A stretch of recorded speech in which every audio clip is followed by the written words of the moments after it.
development across the country. I'd now like to invite the Honourable Minister for Rural Development, Shri Jairam Ramesh, to please address the gathering. Honourable Finance Minister, Deputy Chairman Planning Commission, Mr. Ramadurai, Dr. Mayaram, ladies and gentlemen. मुझे कहा गया है कि मैं कुछ हिंदी में शुरुआत करूं और मुझे अभी राज खुल गया है कि मुझे निमंत्रण क्यों मिला आज, क्योंकि मुझे हिंदी बोलने वाला और आपको कोई नहीं मिला होगा।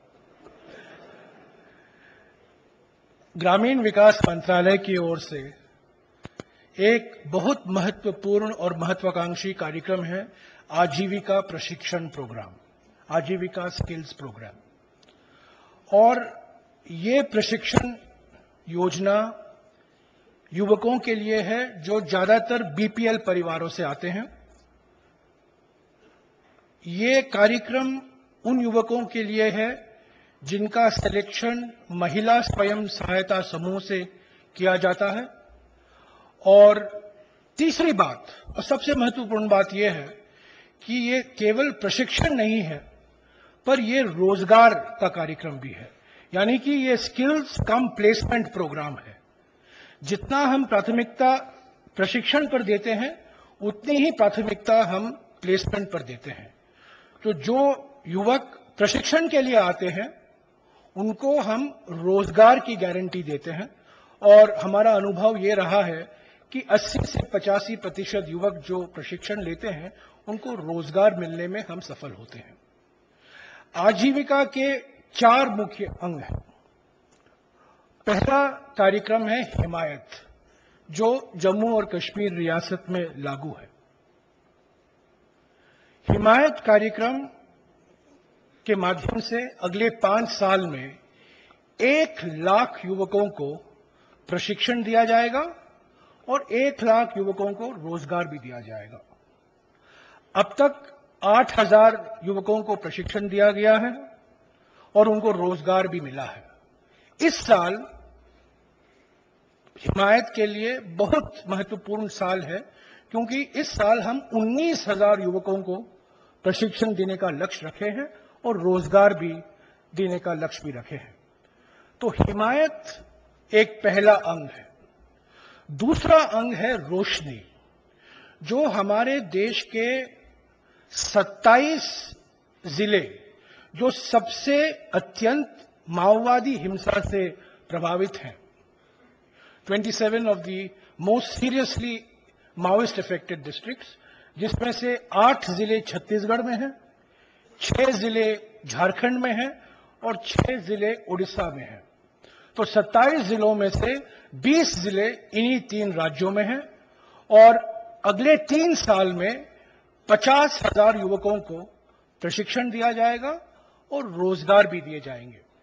और इसमें एक नई चीज जो है, इस 50,000 में से न्यूनतम आधे हिस्सा यानी कि 25,000 न्यूनतम महिलाएं रहेंगी। पहली बार हमने महिलाओं को आरक्षण दिया है प्रशिक्षण और रोजगार के कार्यक्रम में। तीसरा अंग है उत्तर पूर्वी राज्यों के लिए। इस पर अभी काम चल रहा है, इसकी शुरुआत नहीं हुई है। हिमायत की शुरुआत हुई है, रोशनी की शुरुआत हुई है, पर उत्तर पूर्वी राज्यों के लिए अब तक हमने कोई नया कार्यक्रम नहीं निकाला है। और अगले 3-4 महीने में हम उम्मीद करेंगे कि उत्तर पूर्वी के 8 राज्यों में हम ये कार्यक्रम लागू करने में सफल होंगे। और चौथा और सबसे अंतिम अंग होगा, जो राज्यों के द्वारा स्किल और प्लेसमेंट कार्यक्रम चलाए जाएंगे। और इनमें से पहले चरण में हमने 6 राज्यों को चुना है: तमिलनाडु, आंध्र प्रदेश, बिहार, ओडिशा, राजस्थान और गुजरात। ये 6 ऐसे राज्य हैं जहां राज्य सरकारों के ओर से प्रशिक्षण और प्लेसमेंट का काम किया जाएगा। संस्थाएं राज्य सरकारें चुनेंगी, पर पैसा केंद्र सरकार से आएगा। हिमायत के लिए 100% इन्वेस्टमेंट केंद्र सरकार का है। रोशनी के लिए 75% हमारा है और 25% हिस्सा राज्यों का है। उत्तर पूर्वी राज्यों के लिए फॉर्मूला है 90-10, और ये जो 6 राज्यों का मैंने जिक्र किया है, इसमें भी 25% हिस्सा राज्यों का है और 75% हिस्सा केंद्र सरकार का है। और हम उम्मीद करते हैं कि इन चारों कार्यक्रम में से अगर अब कुल मिलाकर चारों कार्यक्रम लेंगे, हिमायत, रोशनी, उत्तर पूर्वी राज्य और अलग राज्य, कुल मिलाकर हर साल करीब 3 लाख युवक जो ग्रामीण परिवार, गरीब परिवार से आते हैं, करीब 3 लाख युवकों को प्रशिक्षण दिया जाएगा और उनको रोजगार भी दिया जाएगा। ये रोजगार पर मैं महत्व देता हूं क्योंकि प्रशिक्षण देना एक काम है। कई संस्थाएं हैं जो प्रशिक्षण के लिए जिम्मेदारी लेते हैं पर रोजगार ढूंढने के लिए जिम्मेदारी नहीं लेते हैं।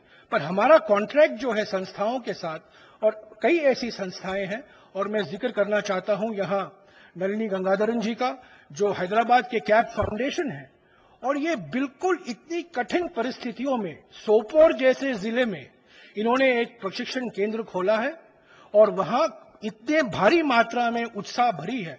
वहां के लड़के लड़कियां आ रही हैं और उनको अभी न केवल प्रशिक्षण दिया जा रहा है पर उनको रोजगार भी ढूंढा जा रहा है। अंत में मैं महात्मा गांधी नरेगा का जिक्र करना चाहता हूं, क्योंकि अभी अभी वित्त मंत्री ने मुझसे एक सवाल पूछा कि नरेगा और प्रशिक्षण के बीच में क्या ताल्लुकात है। क्योंकि एक हमारे देश में एक माहौल है कि नरेगा में हम 30-35 हजार रुपया खर्च करते रहते हैं, पर स्किल को क्या मिला। नरेगा में तो हमने खर्च किया, पर स्किल डेवलपमेंट को क्या हुआ नरेगा से। मैं कहना चाहता हूं कि नरेगा अनस्किल्ड वर्क है, अनस्किल्ड मैनुअल वर्क है। ये एम्प्लॉयमेंट ऑफ लास्ट रिजॉर्ट है और पिछले 7 सालों में ग्रामीण भारत में हर 4 परिवार में से 1 परिवार को नरेगा में रोजगार मिला है। कानूनी गारंटी 100 दिन का है, पर औसत 45 दिन के ऊपर हम नहीं दे पा रहे हैं। पर वित्त मंत्री खुश होंगे ये सुनकर, और योजना आयोग के उपाध्यक्ष भी खुश होंगे कि, और मैं अंग्रेजी में बोलूंगा कि sir, now we have decided that for all households that have completed 100 days of employment under NAREGA, one member of that household will be eligible for skill development cum placement activity. About 8% of the households at a national level have crossed the 100-day limit of employment under NAREGA. And what we have now decided is we will take one young member of that household which has crossed 100 days, which obviously means they're very poor and very distressed, and we will provide the skill cum placement support for that youth coming from that household that has crossed 100 days. As I mentioned to you, every year, roughly about 4.5 crore households get employment under NAREGA, and about 10%, roughly 8 to 10%, have crossed 100 days. So the number involved is very, very substantial. And I think this is going to provide a further impetus to skill development, because these are all the people who are the candidates for migration. And one of the objectives of the skill development program is to provide the skills for rural youth who enter the stream of migration to urban areas. So the Ajivika program of the Ministry of Rural Development is a flagship program. It is very much part of the National Skill Mission, although it is not seen to be so, but it is an integral part of the National Skill Mission. We are stressing not numbers or targets, but we are stressing quality and employment and sustainability of the employment. That is why one of the key features of Ajivika is post-placement support and post-placement hand-holding for a period of at least 1 to 2 years, so that a youth who's been trained and found a job is simply not left to the mercies of the market. Is actually helped to make that adjustment, because many of these kids who are going through these programs are people who have never been outside their tehsil, or people who have not been outside their district.